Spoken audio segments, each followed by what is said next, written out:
खुलुमबाय लोगोफोर नोंथांमोनखौ बयखौबो आंनि बे कनस्रि ब्लग इउट्युब चेनेलाव गोसो गोरबोजों बरायनानै लाहरबाय।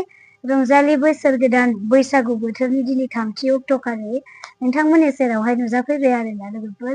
आंना मानो होनोब्ला सिगांनि चेनेलाहाय जिमेलखौ बावगारनानै मबाइला माबा जादोंमोन आरोना फिसाजोआ फिल्म नायबाय थानायावनो मा जालांखो मिथिला लोगोफोर। ओमफ्राय जिमेलखौ गोदान होफिनदोंमोन जायासै सिगांनि जिमेलखौ बावबाय नालाय बे चेनेला थांबाय। ओमफ्राय नैबे दायो आङो गोदान खुलिफिनदों। नोंथांमोना बयबो नैबे आंनि गोदान चेनेलखौहाय अनसायदो सापर्ट खालामलांफिनदो आरोना लोगोफोर। बेखौनो आङो नोंथांमोननि सेरावहाय दिनैयो नुजाफैनानै बयखौबो गोसो गोरबोजों खावलायहरबाय।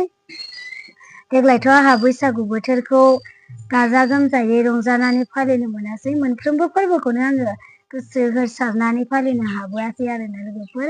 मानो होनबा दायोथ' नै आरो मोनसे बिराद गिदिर फोरबो रंजानाय बे बोसोर गोदानखौबो फालिनो मोनासै आरोना रंजानो मोनासै लोगोफोर। मानो होनबा जोंहा निउ बिबि बायबाय नालाय उनाव खिथागोन आङो बे बिबिखौहाय दानो खिथाथ'वा आरोना लोगोफोर।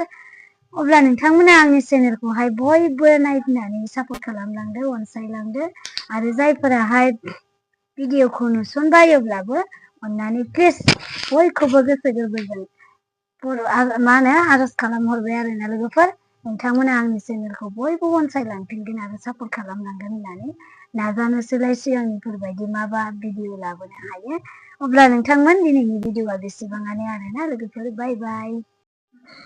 दे मामानि लोगोफोर जाना गैया बयना गाल खोन्थाहरदो कमेन्टआव।